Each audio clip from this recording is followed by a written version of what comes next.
Good afternoon, everybody. It's April 1, 2025. It's actually April Fool's Day.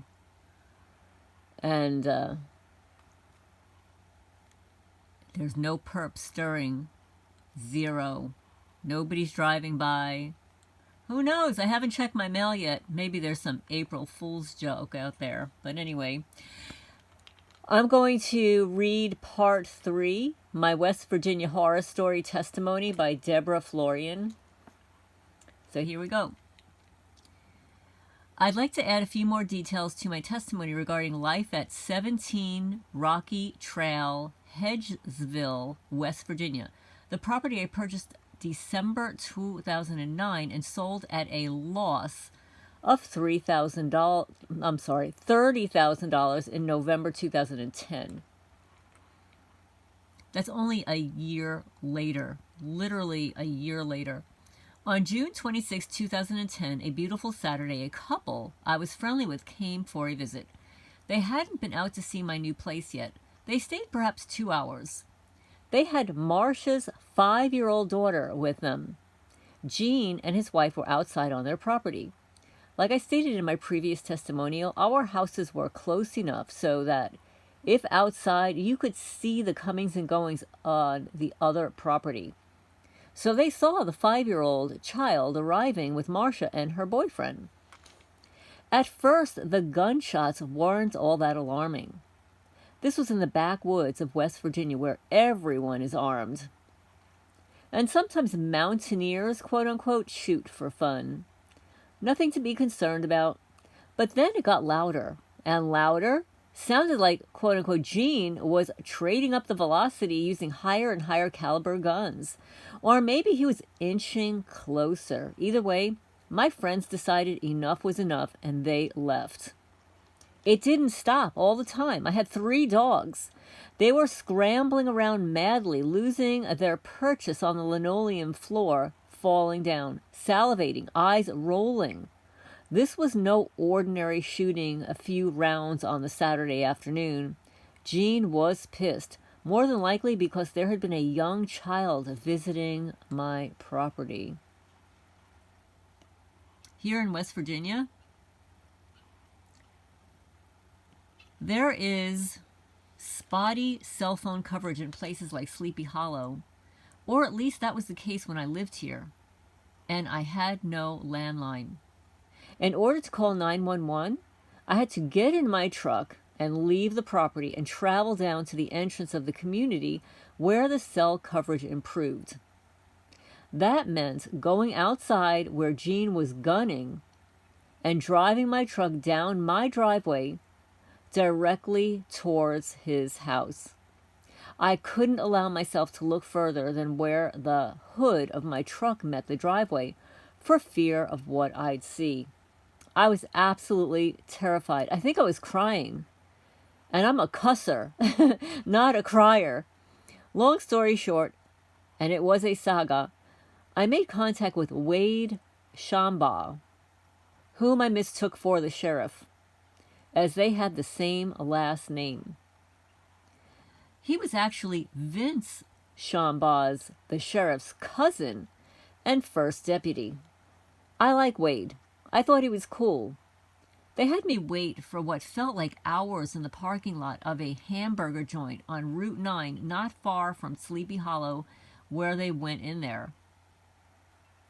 When Wade returned, he said that he talked with some people who said things were not as I described.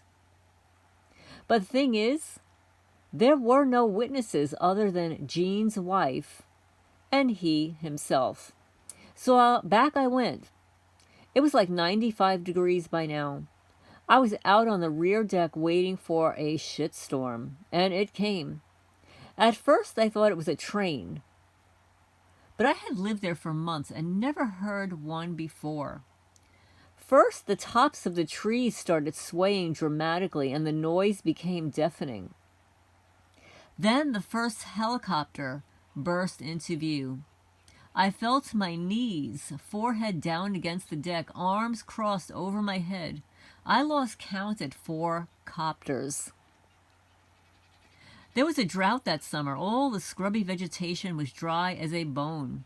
I would wake up at 1 a.m., 2 a.m. to the smell of smoke. I am sure Gene was lighting fires close to my property. Intimidation. The more I think about it, I'm fairly sure he was recruited. Because as we targeted women know, the goal is to mob us out of our homes.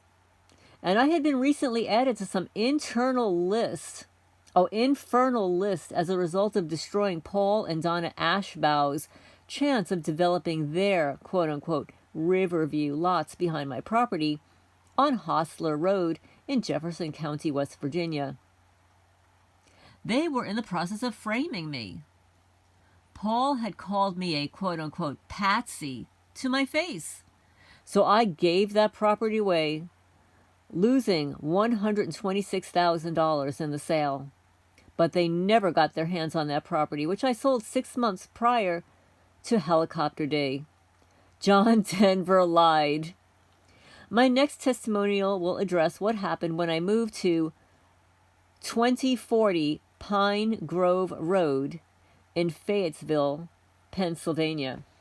So as you can see, this woman, a property owner, became targeted because of property. And she's going to be talking about, I think it's going on her third property. And these are rural communities. Everybody gaslights her. And, you know, I wonder what the idea is between this guy, Gene, having a hissy fit because there was a child on the property. I mean, that's really interesting, right? Well, what's wrong with having children on the property? Oh, maybe he was one of those people that begin with the letter P, and he just couldn't get his hands on the little kiddo. Maybe that's why he was so pissed off. Yeah, maybe he was having withdrawal symptoms or something like that. But anyway, I'm so sorry to hear that this happened to you again, Deborah. But I get you, because it happened to me at 52 Sutton Drive, Manalapan, New Jersey, Monmouth County, 07726. A home I lived in for 30 years as original owner. When I moved there, there was no grass, no trees. We only had sidewalks. There were no fences. I actually had hot air balloons landing in my backyard. Yes. There were deer in the backyard because, you know, before they developed all the land next to my property and stuff, there were deer roaming everywhere, you know. And then what they did is they developed all the land. The deer had no place to live. You would find them walking down the street like at 2 o'clock in the morning or whatever, at dusk. And people would complain, oh, there's like deer, there's turkey on my block. Well, you know, you stole their houses, you stole their land.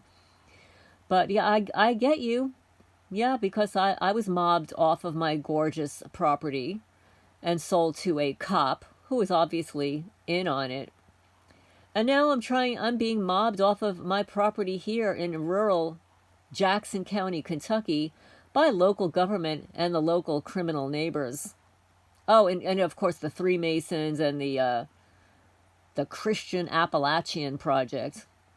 I don't know, guys. I'm not a religious person, but anybody that keeps calling themselves Christian and they're gang stalkers, there's something terribly wrong. Or how about saying you're a minister or a pastor and you're part of covering up the gang stalking here and trespassing property and running over your survey marker, which is a felony. Yeah. So anyway, thank you so much, Deborah, for sharing your story. This definitely will help other women out there that own property. You are not alone. This is happening to women across the country because these little weenies, these little weenie boys, most of them can't show their faces. They can't show their faces. Sort of like when I read Karen Romero's testimony and that alleged cop, pulled her out of her car. She's under 5 feet tall. They threw her on the concrete and beat her up. Yeah, and they told her, well, you know, in the future, you should just keep your mouth shut. Excuse me?